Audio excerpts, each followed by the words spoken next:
So here's a wild tour story. We're in Berlin, Germany, and I've been hearing things about Berlin the whole tour, like, oh, it's a dope party city, but nothing like could prepare me for what it really was. So we have a show there, and after the show, you know, it's like an after party, and it's like a big club, and it's a cool parties. You know, they're playing good music, and it ends at like, I want to say 4 o'clock, and I'm thinking the night is over, you know, like. But they're like, oh, we're about to go to this rave party. Now, I've never been to a rave party. That's not my scene. So I'm like, you know, I want to go. Like, I just want to check it out. In my head, I'm envisioning like everybody's on drugs with glow sticks and techno music.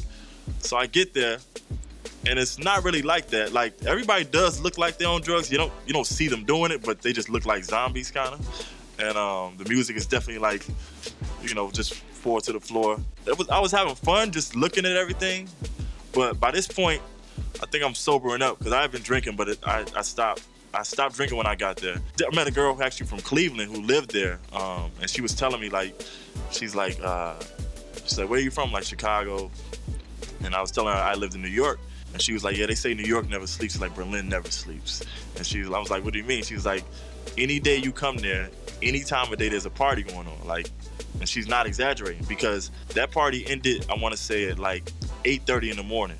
And I'm thinking, this is nuts. Like, it's 8:30.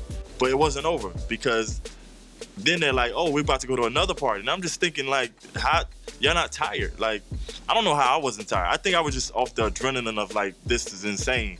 Then we go to another spot, and we stay there till, I want to say, noon or 1 o'clock in the afternoon. And they tell us this party starts on Thursday and ends on Sunday. It goes that many hours, and it's 3 floors of people just partying nonstop.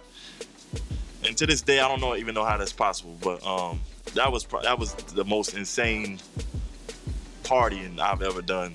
And to this day, I remember Boss, he's like, they can't never call you Turn Down King no more because you was out here with me. And I'm like, yeah, you're right. But that was insane, man. I always remember that for sure.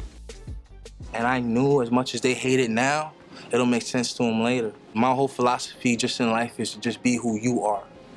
And I could not live my life not pursuing music because then I would not be who I am. It's deeper than racism. Like, some people have self-hate that's just so, to the point where they try to destroy anything around them, you know what I mean?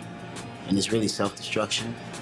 It's a disease for sure. Knowing that a lot of things will come that may affect you, he always was like, kind of peel your ears back and do you. You know, don't be affected by what's going on. Just stay focused, tunnel vision. A black man with power doesn't feel like he can wield and control that power. So he needs to go get him a white head so he can become a worker again. Because that's what we're comfortable with being.